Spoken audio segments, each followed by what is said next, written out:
Hey everybody, and welcome back to the road to Avengers Doomsday, and today's movie is Hulk, or I don't know, I always just say The Hulk sometimes. I don't know, Hulk just seems kind of odd to say by itself.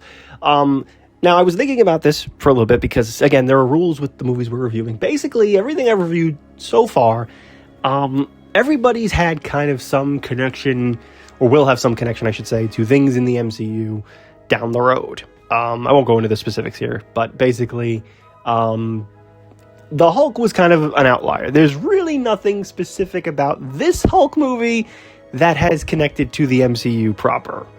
Not really, anyway. Yes, there's the opening of Incredible Hulk that kind of mirrors the end of this movie in some way, but Eric Bana's Hulk hasn't quite had the multiversal connections the way the other heroes have. However, as of this recording, it's still kind of open season on that. We might see him, maybe.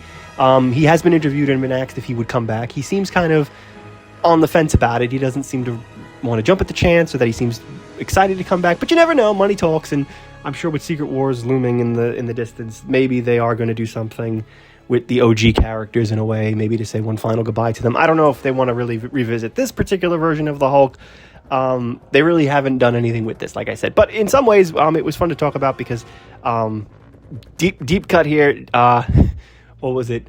Technically, Daniel Day Kim is in this movie as a background scientist, military guy, and he's a scientist in Spider-Man 2, which technically is part of the MCU. So theoretically speaking, Daniel Day Kim plays multiple people in different superhero movies, so he could be part of the multiverse. And Jennifer Connelly, who plays Betty Ross in this movie, is actually the voice of Karen from Peter's AI suit in the first Spider-Man Homecoming movie, and she's married to Paul Bettany, who plays Jarvis and Vision. So in some ways, I've just sort of 6 degrees Kevin Bacon to the MCU, essentially, in some way.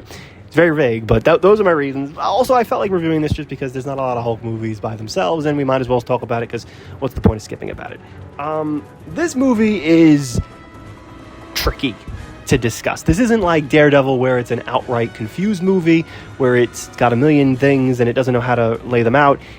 If anything, I'd say it's an okay Hulk movie, but it isn't focused on the thing you would expect a Hulk movie to be focused on. That's kind of the problem. And an ironic twist, the Incredible Hulk will be the inverse of what I'm going to complain about in this movie. So, I don't know why there was this fascination, but basically the way this movie is this is one giant origin story for the Hulk. This isn't like Spider-Man, where it's only the first act. Like, we see that in a lot of we haven't seen a lot of origin superhero movies so far with Marvel right now. But, like, Spider-Man did the right thing by only having the first act of the movie be the sort of becoming the character, becoming the hero, and then becoming a superhero and doing the superhero thing, and saving people. This movie seems more interested in just talking about the Hulk before he becomes a hero, and the ending kind of teases, hey, if you come back, we'll do it right next time, and we'll do the thing that that he does from the comics, where he, like, helps people out. He goes around kind of as Bruce Banner, laying low, and when people mess with people that are doing the right thing, and these evil people come in, he kind of comes and hulks out and takes care of them, and that's kind of a thing at the end, basically the very last second. Other than that, up until that point, it's a giant explanational movie about a Bruce Banner who's more focused on his internal emotional issues than he is with punching stuff, and that's kind of the problem with this movie. It's 2 hours, a little over 2 hours, and the biggest problem is that we don't see the Hulk. You've probably heard this until about 40-something minutes into the movie, and even then, it's just for a quick little, like, hidden behind the shadows kind of a thing, where he does just sort of hulks in a building for a second, and then he disappears. And then we don't get anything again for like 20 minutes, and then we don't get anything until like the end of the movie. And it's so much focus on the eternal struggle of, like, the mental capacity of what it would be like if there was an actual guy who was dealing with the Hulk monster inside of him, and rather than just deal with him punching something that, like, and just smashing something, this is the focus, because the whole movie is built around his unresolved daddy issues. Now, I know in the comics, I don't believe it's David. I think it's Brian Banner in the comics. Then that's another thing. They decide to stupidly change his last name from Banner to Kressler because he's adopted. And so we spent about 20 minutes of the movie not knowing that his last name is Banner until we get there. And it's like that. I thought that was kind of stupid. But so basically, his father is a scientist, and he's trying to do something. It's definitely not the super soldier serum thing or anything of that nature. The best we get is an explanation that he's trying to like make super immune systems, he says. I don't know. And the guy who's playing the young General Ross in the flashbacks is like, messing with the immune system is stupid. Yeah, it sounds stupid, doesn't it? But then he has a baby, and that's of course Bruce, and then he gives Bruce this defect, and this is like, I don't know, jumping ahead to something that's going to be addressed in a Spider-Man movie later on down the road. There's this sort of explanation in the script where they've decided that, okay, we can't just have Bruce Banner get hit with a gamma bomb and turn into the Hulk. There needs to be a reason for it, and the reasoning is, well, Daddy messed with his genetic code, and then he passed it on to his son, and so Bruce didn't die when he got hit by the gamma bomb because it was internally inside of him. He was meant to become the Hulk. And this, again, like I said, will come back again in a Spider-Man movie like years from now, and the test audiences who watch it in the screen test will look at it and say no, because they're going to be reminded of this movie and how dumb it is to try to like, no, you don't have to explain that. You can just have him get hit with a bomb and turn into the Hulk. You don't have to have, well, because that's like if we did Daredevil and it was like, well, you know, because Matt went to an optometrist that injected him with specific, I don't know, eye drops, he's able to, you know, activate his powers when he gets hit with the chemical. Like, no, you can just have him do it. And so they do this thing with his father, and there's this whole emotional struggle where he doesn't remember what happened to his parents as a kid.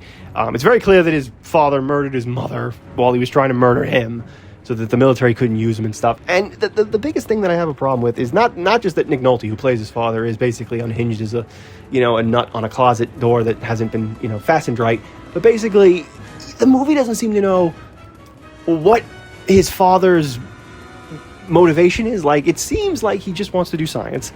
Then he seems like he's upset that Bruce has got this thing because he's writing in the journal saying he needs to find a cure. But then it turns out that no, his father is screw loose crazy, and he's trying to basically do the thing that most villains in the Hulk comics do, where he's trying to take the Hulk, basically, the power of the Hulk, and that's his real son, blah, blah, blah, and that he's not really trying to help Bruce, he's just trying to fix himself, not his son, and it just flip-flops between 1 minute it seems like he's caring about his son, and that's all good and all dandy, and then the next minute it's like, no, I hate you, you're nothing, my real son is the Hulk, blah, blah, blah, the eternal struggle of that. And now you're probably wondering, where is the villain in all this? I keep mentioning the father, but like, who's the father? Like, is he the Devil Hulk thing from the comics? Well, no, in fact, it's not much of anything. In fact, the villain feels like an afterthought. Like, they only wanted to have it be this mental, like, metaphysical thing and concept about the Hulk, and not have him actually punch a villain kind of a thing.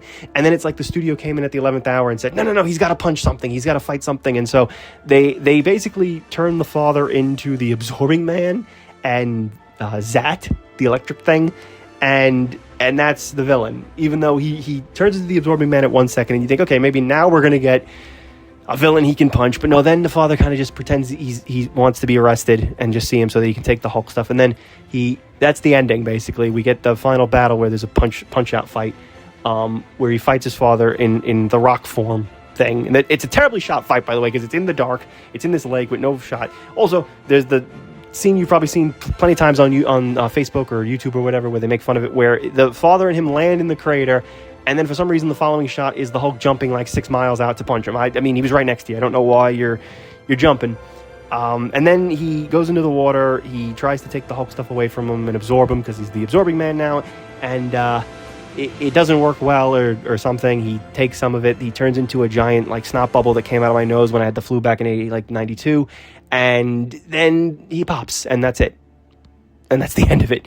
And that's it. That's the villain. That's the big bad guy. So there's really no bad guy for him to punch. And the only thing that he does sort of fight is the military. Like, towards the end of the movie, like for the last 20 seconds, like not 20 seconds, like maybe 20, 30 minutes, it's him running away from the military, and Thunderbolt Ross, Betty's father, is basically hunting him down, trying to shoot him. And there's some cool sequences there. You know, he fights off helicopters, he catches missiles, he swings a tank around, he dumps a tank out, he hits another tank, he uses it as cover, and then we spend about maybe 5 minutes of him air jumping to music that doesn't quite fit.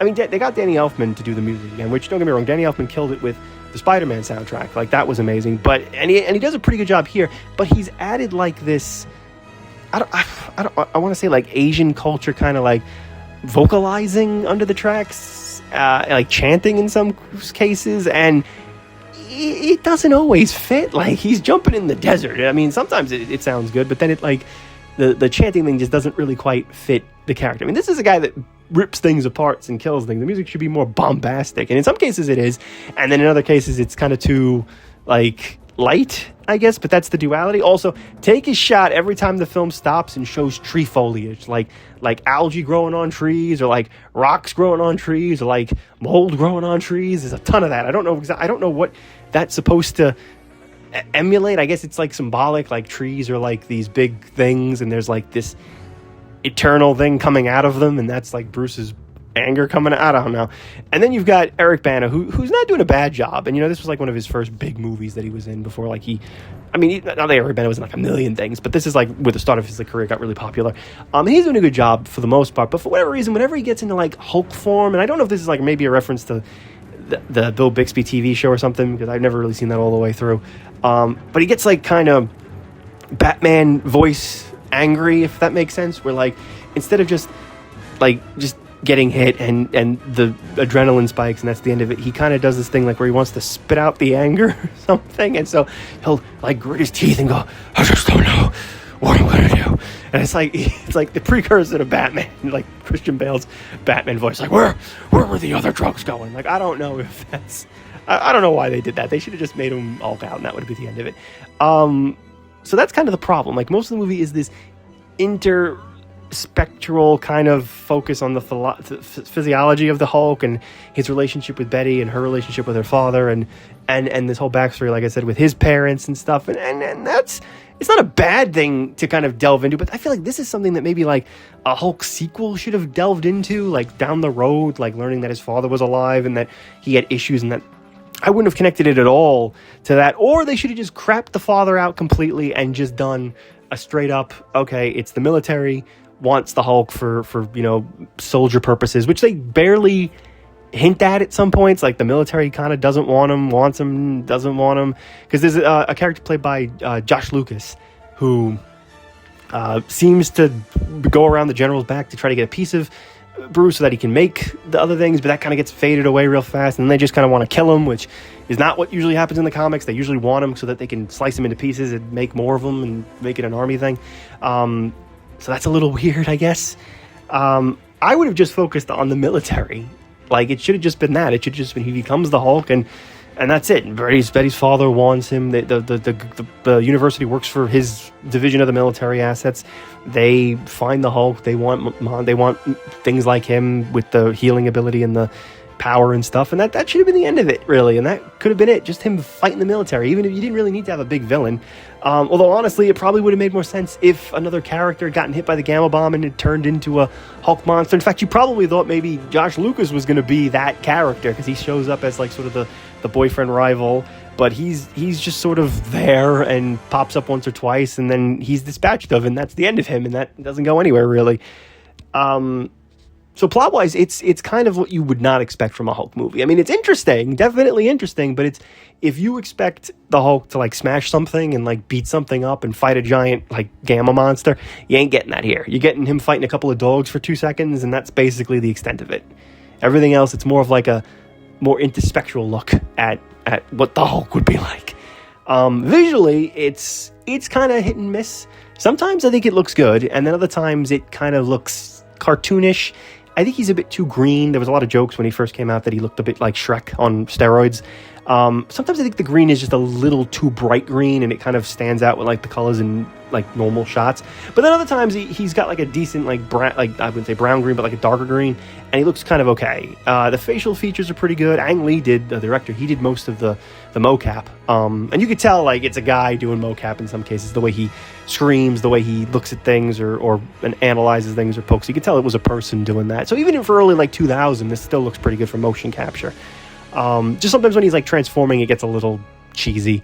The other thing we need to talk about, the visual element that's a positive for me, but I know not everybody will agree with this, is that they edited the movie basically like a comic book, where the screen will often divide up into panels, essentially like the way a comic book does, and show different sequences from different shots. So we might see a scene that's taking up the full screen, and we might see two characters talking in a little box, and then another box will pop up, and then another box. It isn't done like crazy throughout the whole film. Sometimes it is just basic editing and whatnot, but when this happens, it's pretty cool, because it's probably the only comic book movie that ever did this kind of style. Like no other Marvel movie I can think of did something this cool. For me, it's okay because I'm good at focusing on multiple panels, but I know lots of people. My mom wasn't particularly thrilled when she saw it. She didn't know where to focus. So I think some people might like it, some people might not like it. Unfortunately, there are good and positive things about that, and negative things about this style. On the one hand, I think that they kind of went a little too far with it at one point. And some people probably know where I'm going at, where Josh Lucas's character is killed off. They decided to go like full tilt comic design there, and he turns into a sticker. Like, he turns into something that Mario pulls off the wall in Sticker Star. And it's so cheesy. It's the worst effect in the whole movie, I gotta say. Everything else is fine. That thing just looks horribly dated, and it was definitely an example of, hey, that looks like something from a comic panel, but should we do it because it looks cheesy in real life? And that should have been something like the editors or like the director should have looked at and like post and should have been like, get rid of that. Like, just have the fire cover the screen and call it a day. Like, don't do that. It's not worth it. It looks cheesy. So yeah, that's Hulk. It's weird. I remember watching it in the theater and being very confused. I remember and definitely was one of those movies where as a kid I wasn't one of those kids that like looked at I mean, granted I didn't have like a cell phone to look at the time, but I had like a watch. And this was probably one of the first movies as a kid where I wanted to know, is it over yet? Because I didn't really understand it. I was actually kind of confused watching it as a kid because I knew Bruce was the Hulk, but there seemed to be like hints that the father might have been the Hulk, and he hulked out or something, and then he killed the mother, and then there's like, it's hard to, for a kid it was kind of hard to understand, I guess, in some respects, because like I said, it's more of a psychological movie, I guess, than a punch movie, which is what it should have been.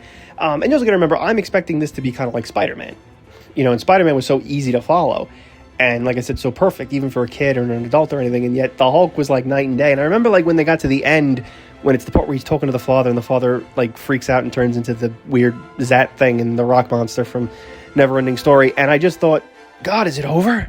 Like, how is this still going? Like, what's gonna happen? And then the tease at the end, like, okay, yeah, now he's hiding out in South America or whatever, and he's trying to help these people, and he's hulking out to stop bad guys. Okay, great, we finally got to what the Hulk does, and it only took 2 hours. Like, they should have sped this up. It should have been the army fighting him. Josh Lucas's character should have turned into like the Abomination or some variant of a mutant monster. I mean, this movie was so, let's put it this way, the movie was so blah in terms of like Hulk fighting action that the video game tie-in decided to make a sequel story to throw in a bunch of villains that weren't in the movie. So like the video game had the leader, and Madman, Half-Life, and a whole bunch of other characters from Hulk comics, and that was cool because it was all just one giant punch fest of everybody beating the crap out of each other.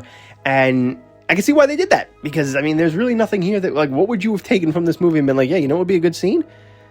Bruce biking to work, or how about the part where he talks to Betty about his dreams, and some of the dialogue just is a little, I wouldn't say cheesy, but it feels like people wouldn't talk like that. Like, I get what they're trying to go for here, like he's got rage issues, he can't control it, kind of a thing, and he's frequently angry and he has to try to keep it together or something. I get it, and he's having like these emotional flashes with these repressed memories, and that's where the Hulk's coming out. But dude, you didn't have to go that far with it. You could have just made him a rage monster just to be a rage monster, and that's the end of it. Like I said, the Incredible Hulk movie years later, when they try this again, is going to be the complete opposite of what I'm complaining about now, basically. And there hasn't really been like that sweet spot where like somebody nailed it both ways. Although they've really never really had the chance to do that, because again, there's some sort of a rights issue with Universal owning the Hulk rights. It's not as simple as the rights that they had for like the other heroes. Like Fox is X-Men Fantastic Four rights and Sony Spider-Man rights, or something along the lines of, if the company doesn't do something with the character on their own, like they don't make a movie with him with a certain amount of years, the rights go back to Marvel. But I don't think Universal has that particular deal, because it's been way too many years where there's been no solo Hulk movie, so I doubt that's something. I think they probably just own the rights to the character outright. Like, there isn't a deal in place like that. It's just something that they own full on. Like, Sony has the deal where it feels like they own Spider-Man forever, but they still have to put a movie out in order to appease like Marvel. But there's like general consensus, and they've usually been pretty open about this, that the reason why we don't get any Hulk movies by themselves anymore is because they just don't want to deal with giving money to Universal, which, I mean, that's a little technical and whatnot, but I mean, it could be why they didn't rush to make a sequel to this. I don't know. This movie did okay at the box office. It made about $300 million, which at the time was considered to be really good, and this made a little less than X-Men 2, a lot more than Daredevil did, and this was all released in the same year, so it was seen as kind of a push. But I think the audience reception of this was so negative. Like, people got tricked into watching this, and I think after people saw it, a lot of people were like, what the hell was that? Like, and you gotta remember, like, this is after X-Men 2, this is after Spider-Man.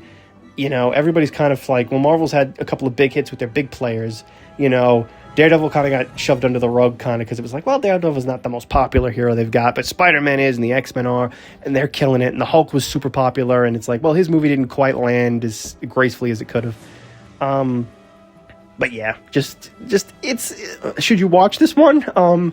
Yes, only because I'd say it's interesting to watch, to see how much of a mistake it kind of is, and how much of a misguided movie it is. It feels like it's just focused too much on the wrong thing. Like, I'm fine with them doing this, but this is something you probably would have tried, like, in movie 2 or 3 down the road. Once you've built up a good repertoire for this stuff, and you've had them beat up somebody, and you're looking to do something a little bit more character-driven. This, the first movie out the gate, to have it be all about, well, what if the Hulk... Because the way they're trying to establish it is, like, what if the Hulk was real? And it's like, no, don't do that. Just do the comic book thing. Have him be a rage monster who, you know, freaks out and tries to help people when he can, and then basically he gets shunned because he looks like a monster. Like, that's all you had to do. The whole repressed memories, abused childhood thing, no, that was not the best thing to do a first movie on. And to have no villain, basically, to have nothing. Like, this is like the one Marvel movie I can't name the villain. Yeah, I know it's the father, but like, if we're going based on a comic character, it's nobody. Like, Blade had Deacon Frost. The X-Men movies have Magneto. Spider-Man had the Green Goblin. Let's think. Daredevil had Kingpin and Bullseye. Like, okay, fine, it was David Banner in Hulk, but like, who was he? Like, it's like, even to this day, people are kind of confused, like, what the villain was, you know, and I can't blame them. It's kind of confusing. So yeah, I'd say look at it if you're interested in it, especially if you've come the long way around and you've seen Hulk in the MCU and you want to see like where it started and see how far away from what we eventually ended up settling on later on was. I'd say give it a shot. Otherwise, you can skip this. It's not going to keep you up at night. It has, like I said, right now it has no connections and bearings on future MCU stuff, so it's not really connected as of yet. Again, that could change, maybe, possibly. But for right now, it's separate, so you can probably do whatever you want with it. But overall, it's a skip from me. But I rarely look at this one again. Even as a kid, I was not running to watch this again. Trust me, I bought Spider-Man on DVD. I had X-Men 2 on DVD. I did not ask for Hulk on DVD. So that's how you know I wasn't a big fan of it even as a kid. So thank you guys for listening, and I will see you on the next one.